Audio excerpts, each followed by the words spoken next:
Friends, ఉల్లిపాయలు కోసుకున్నాం. ఇప్పుడు మనం ఇది తయారీ విధానం చూద్దాం. స్టవ్ వెలిగించుకోవాలి, కళాయి పెట్టుకోవాలి,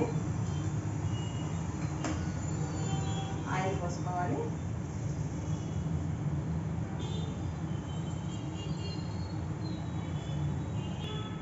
ఇప్పుడు ఆయిల్ హీట్ అయింది ఫ్రెండ్స్, తాలింపు నెక్స్ట్ వేసుకున్నాం.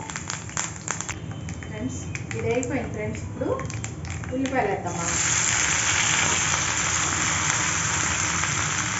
ఫ్రెండ్స్, ఒక చిటికెడు పసుపు వేయాలి. మంచిది కర్రీలో పసుపు వేసుకుంటే హెల్దీ కలర్ మంచి కలర్ వస్తుంది అన్నమాట.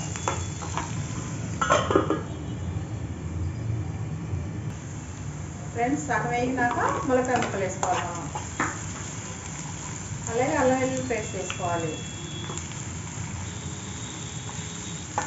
అలాగే తగినంత ఉప్పు వేసుకోవాలి. రాళ్ళు ఉప్పు వేసుకోవాలి ఎప్పుడైనా సరే, మంచిది అన్నమాట. కొంచెం వేగనివ్వాలి. ఫ్రెండ్స్, ఇప్పుడు మగ్గిందో లేదో చూసుకున్నాం. చూడండి, ఈ విధంగా వేగింది కదా. ఇప్పుడు మనం దీనిలో కారం వేయాలి. 1 స్పూన్నర కారం.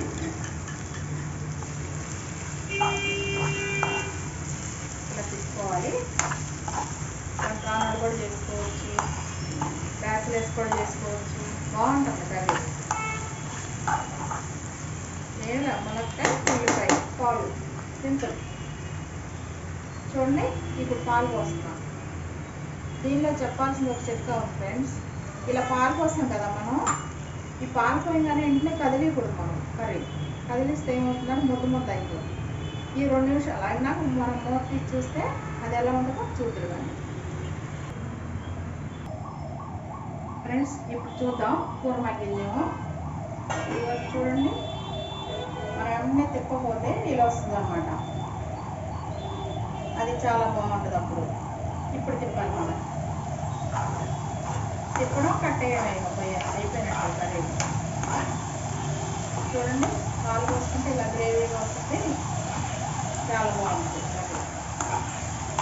ఫ్రెండ్స్, అయిపోయింది ములక్కాయ పాలు కర్రీ రెడీ.